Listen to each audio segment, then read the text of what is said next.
When I married Sarah, I believed we had built something strong and unshakable. We had a modest house, decent savings, and dreams of starting a family.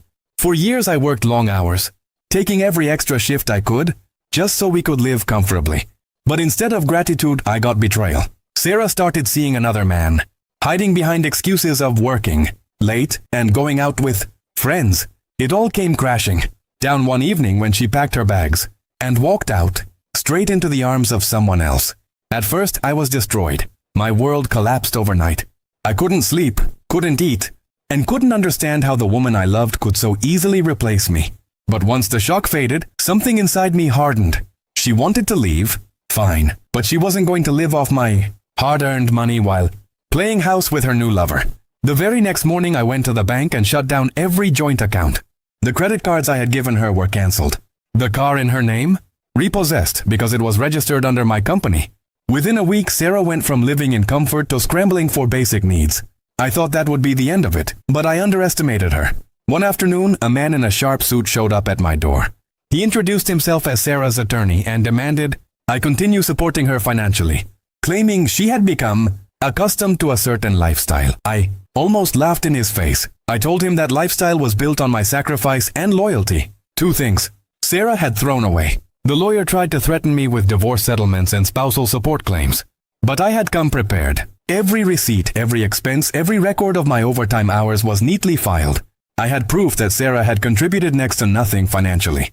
On top of that, I had evidence of her affair, photos, messages, even hotel receipts she had been careless enough to leave behind. When I slid the file across the table, the lawyer's smug expression vanished.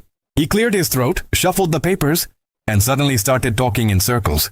He knew exactly what those documents meant. Not only would Sarah fail to get a single penny, but she could also end up paying me damages for breaching the trust of our marriage. Word must have reached her quickly, because Sarah called me that evening, her tone much softer than before. She said she just wanted to talk things through, and that maybe we could find a middle ground, but her voice was shaky, desperate. She didn't miss me, she missed the money. I didn't give her the satisfaction. I told her calmly that our marriage was over and that her lawyer wouldn't be calling again once he realized how badly she had played her cards.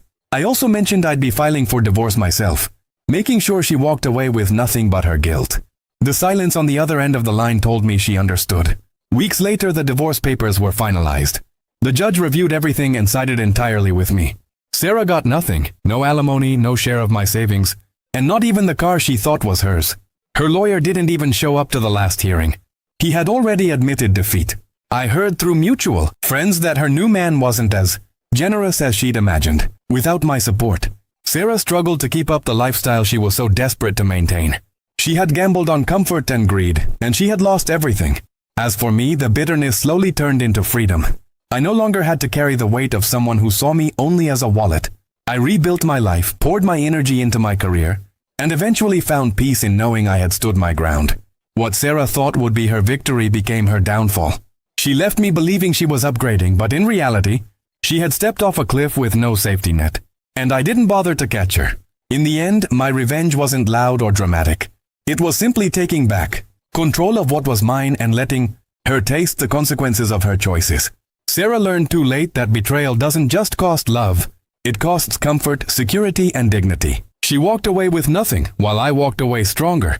Looking back, I don't regret a single decision. She left me for another man, but I made sure she paid the price. My silence, my preparation, and my refusal to bend broke her more than any shouting match ever could. And that to me was justice.